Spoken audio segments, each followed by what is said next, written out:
Oke. Oke. Halo, assalamualaikum warahmatullahi wabarakatuh, sobat IM yang ada di grup IM Parfum Indonesia. Di sini kita mau merangkum bang ya. Iya benar. Kita mau merangkum dari materi kita sebelumnya. Kira-kira bagaimana kira-kira kita buat bang? Mungkin kan kita juga sorry ya, beberapa waktu lalu kita juga sempat vakum Ya, ya. benar. Karena ada memang kesibukan di sini ya, di pusat ya, kita ngehandle tim juga. Banyak kali tim yang datang ya kan? Iya, karena banyak juga yang antusias. Bang, kita mau belajar offline aja nih bang. Gimana, Bang? Langsung aja ya. Ini gimana, Sehingga Bang? ya sorry juga buat teman-teman yang ada di luar kota. Kurang merasa diperhatikan gitu ya. Agak terabaikan ya. Terabaikan. Nah, Ya, mohon maaf lah kami ya. juga mohon maaf ya. Nah, di sini kita akan langsung aja coba ngerangkum sih dari 3 materi utama pembahasan kita ya yang sebelumnya. WhatsApp, Facebook, sama Instagram ya. Nah, sebelum itu kan kita akan lanjut ya nanti ke materi Shopee seperti yang udah disampaikan. Iya. Nah, sebelum itu aku mau kasih rangkumannya dulu. Rangkumannya kurang lebih apa sih gambaran besar yang bisa kita ambil dari pelajaran kita sebelum-sebelumnya ya. Nah, jadi sebenarnya gambaran besarnya itu adalah teman-teman harus tahu dulu bagaimana caranya kita memanfaatkan sosial media ini tadi. Jadi kan kayak WhatsApp, Facebook, sama Instagram ya. itu kan apa ya? Wadahnya sosial media ya. Beda sama dengan marketplace. Kalau kita bermain di marketplace kan kita langsung tahu itu bedanya di mana penggunanya. Alasan kenapa orang pakai sosial media itu kenapa? Alasan kenapa orang pakai Shopee ya, marketplace itu kenapa? Ya, jadi teman-teman juga harus tahu bahwasannya menggunakan platform ini sebagai sarana teman-teman untuk memulai bisnis itu juga nggak bisa dilakukan secara yang sama. Ya, misalnya teman-teman nih mau bermain langsung di Shopee, teman-teman nggak bisa langsung ciplak cara. Berarti mesti harus dikaji lagi lah ya, ya dipelajarin lagi, dimodifikasi. Dimodifikasi lagi, teman-teman nggak bisa ciplak. Bahkan kalau kita di marketplace kan itu langsung tinggal upload produk aja, tinggal tawarin aja produknya kan. Sedangkan di sosial media kita nggak bisa gitu. Buktinya apa? Banyak mungkin teman-teman yang ngerasain bahwasannya, oh ketika saya ngupload produk, ngupload ke status, story ya, itu nggak ada yang nangkep, nggak ada yang ketarik kepincut, nggak ada gitu ya. Adapun hanya beberapa persentase ya, dari 100 orang mungkin hanya 1 atau 2 orangnya aja ya. Nah, itu kenapa sih sebenarnya ya? Nah, jadi teman-teman harus tahu dulu bahwasannya memang wadah sosial media ini tadi bukan dibentuk untuk jualan ya. Jadi wadah sosial media ini tadi memang dibentuk pada dasarnya komunikasi dan interaksi. Nah, sebenarnya ini yang menarik nih. Yang menariknya di sosial media bahwasannya bisnis itu juga berawal dari yang namanya interaksi. Jadi sebenarnya dari komunikasi, ya benar-benar jatuhnya ke interaksi. Dari komunikasi, interaksi yang ujung-ujungnya nanti bakal closing ke penjualan. Ya, jadi kalau di marketplace kan stepnya kita masuk ke aplikasinya langsung tawarkan produk, langsung kasih harga segala macam. Iya. Nah, dari situ kan orang langsung ngambil barang ya. Jadi orang tuh langsung seleksi, tinggal memang sengaja mau nengok barang orang kalau mau ke marketplace ya. Iya benar. Nah, kalau di sosial media kan enggak. Mereka pasti mau searching dulu, pengen cari tahu apa dulu, scroll dulu. Mereka fokusnya bukan nyari barang. Benar. Sehingga kita untuk men-trigger mereka supaya mau beli barangnya kita, ya kita harus komunikasi dulu sama mereka, berinteraksi dulu sama mereka. Sehingga ya ketika kita udah berinteraksi bagus, ketika kita nawarin, contoh deh kalau gua nggak berinteraksi sama lu, kira-kira tiba-tiba nih gue datengin lu, Bang Sidik, lu mau nggak beli barang gue? Bingung juga kan, karena lu nggak kenal gue kan. Tapi kalau gue udah kenalan dulu sama lu, ya lu otomatis kan. Benar. Paling nggak lu bakal penasaran dulu, produknya apa gitu. Nah, itu juga kunci utama kita di sosial media, baik di WhatsApp, Facebook sama Instagram ya. Yang membedakan dari 3 poin ini apa? Mungkin itu gambaran besar udah dampak ya.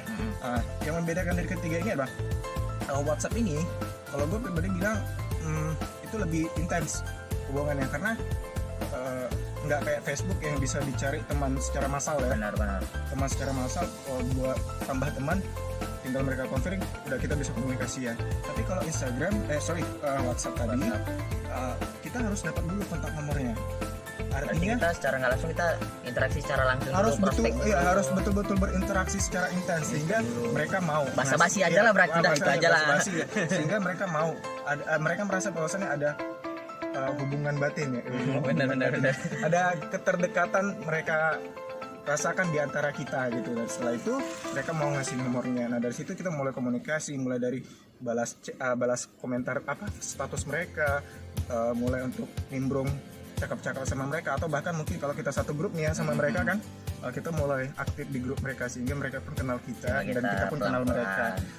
Ya kalau ketika hubungan udah harmonis, ya kita tawarin apapun mereka bakal mau dengar Vinomat gitu. Mau dengar gitu ya, paling nggak mereka penasaran dulu apa sih kok bisa posting ini kan gitu. Iya, itu untuk WhatsApp. Dan untuk Facebook yang lebih sebenarnya itu sama juga ya, kita komunikasi juga, cuman yang lebih Facebook ini lebih sederhana.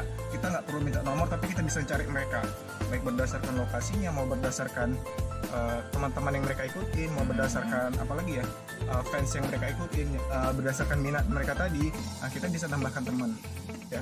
Jadi sehingga kalau kita mau lebih sebenarnya kita udah bisa komunikasi kan di situ kan. Iya benar. Ada yang nelfon ya. Cuman berdasarkan itu aja kita udah bisa komunikasi. Tapi kalau kita mau lebih intens lagi kan bisa ke WhatsApp. Nah dari situ ada juga cara yang menarik di Facebook adalah mencari grup. Kalau di WhatsApp kan kita nggak bisa sembarangan tuh nyari grup dan segala macamnya, kita nimbrung kan. Kalau di Facebook kita bisa nyari grup berdasarkan minat-minat kita, bisa kita nimbrung ke dalamnya, kita ikut berkomunikasi ke dalam dengan orang-orang di dalam. Otomatis jangkauan kita lebih luas. Benar. Ya, udah jangkauan kita lebih luas, ya udah otomatis interaksi kita lebih makin lebar, traffic kita makin lebar, otomatis konversi ke penjualan juga makin besar, kan begitu ya. Bentar ya Bang ya, ini kayak pria panggilan kan. Dengan sabar ya sama barangnya kan. Udah, nah dari situ kita lanjut ke Instagram. Nah ini yang menarik Instagram, karena saya sendiri juga memang pengguna Instagram. Merasakan manfaatnya dapat customer dari situ, dapat seller dari situ, distributor pun dari situ kadang Bang. Mantap. Nah di Instagram yang membedakan itu, saya tertarik sama Instagram karena penggunanya itu kurang lebih di angka 60 juta orang, bayangin.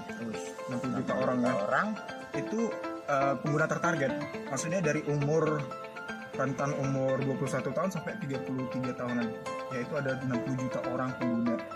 Kebayang nggak misalnya kalau kita bisa menjangkau 1%-nya aja dari 60 juta orang ini, kita konversi jadi penjual, jadi pembeli lagi dari 6 juta itu. Dari 60 juta 60 juta. Dari 60 juta kita ambil 1%-nya aja, artinya 600.000 orang. 600.000 orang. Bayangin kalau kali 10.000 udah berapa? Waduh. Ya 6 miliar juga tuh. Kalau bisa dapat ya. Kalau bisa dapat. Coba ya, itu kalau dari 600.000 ya. Iya, dari 600.000 pengguna. Coba kita turunkan ke 0,01. Ke 0,1 ya. 0,1 berarti ada angka 60.000. Kalau kali 10.000 600 juta ya. 600 juta ya. Bayangin kalau sebulan kita bisa menjangkau orang 600. Kita bisa dapat profit 600 juta ya. Dari situ kita cerita pengguna aja ya. Nah, mungkin ada yang nanya, Bang gimana dong? Emang bisa langsung ngeraih segitu banyak? Ya, emang enggak. Ada progresnya. Sama kayak kita mau sukses ya, ada juga progres yang harus kita lalui. Itu kan gambaran besarnya. Gambaran besarnya pasaran di Instagram tuh seperti itu penggunanya, usernya benar. Iya benar. Sama Shopee nanti. Itu nanti ya pembahasannya. Nah, dari situ kita bisa nangkap bahwasannya Instagram itu memang betul-betul wadahnya yang bagus untuk kita memulai bisnis di dalamnya. Nah dari situ gimana cara kita memonetasi Instagram supaya terjadi penjualan? Ya kita mesti sering upload ini ya, foto atau video produk gitu ya, untuk story. Itu udah hal yang biasa yang memang dilakukan. Dan by the way itu memang harus dilakukan secara konsisten. Ya. Nah di Instagram sendiri ada sih algoritma yang perlu kita perhatikan, bahwasanya di Instagram itu mereka bukan hanya sekedar upload produk aja ya, karena sama kayak kunci di sosial media itu kita bukan sekedar upload produk. Hal yang gini, kita nggak boleh ya, ini kita nggak boleh mengupload produk bukan produk, feed ya, postingan yang hanya menurut kita itu bagus ya. Jadi harus menurut orang lain, kira-kira kita nanti memposisikan diri kita juga sebagai pelanggan orang lain gitu ya, sebagai pengguna Instagram yang bakal mengunjungi akun kita tadi. Kira-kira udah bagus nggak, udah pas nggak? Ya kita harus begitu, karena apa? Kebanyakan orang berpikir bahwasanya hal ini bagus untuk diposting, tapi belum tentu sama orang lain bagus diposting. Nah, kenapa kita berpikir begitu? Karena kita harus tahu bahwasannya orang mau datang ke akun kita, orang mau datang ke ke profil kita di Instagram, itu mereka bakal pikir, ini bermanfaat nggak sama saya gitu ya, ini akun ini menarik nggak sih sehingga harus saya follow dan segala macamnya.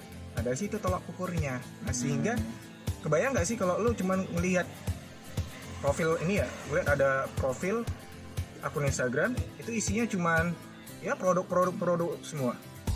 Menurut gua mungkin lo bakal bosan karena isinya produk semua. Produk semua ya. Syukur kalau lo memang mau belanja kan.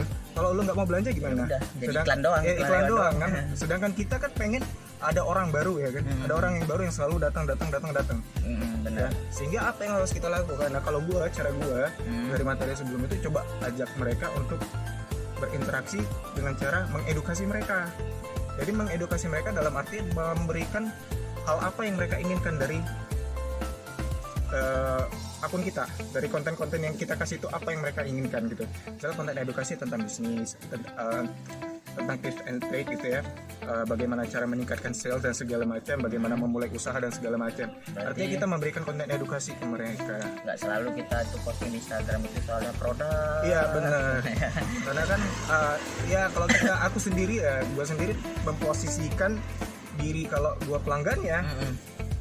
Kalau nengok produk tanpa ada edukasi, apalagi kalau gue calon baru nih ya, gue ngeliat produk tapi kita di dalam akun itu nggak ada keterangan bahwasannya sistemnya begini, keuntungannya begini, nggak ada tips and trick dan segala macam, ya otomatis kan gue bosan nih, cuma nengok produk aja, nggak ada edukasi. Sama ketika lo ngeprospek orang deh, Iya benar. ya, lo kan mesti jelasin A sampai Z dulu, Jadi, supaya orang tertarik. Kalau misalnya dari konten Instagram kita itu tadi, bisa nggak kita sering-seringkan canda-candaan gitu kan, kira-kira, atau konten yang lucu-lucu sesekali di satu baris kayak gitu.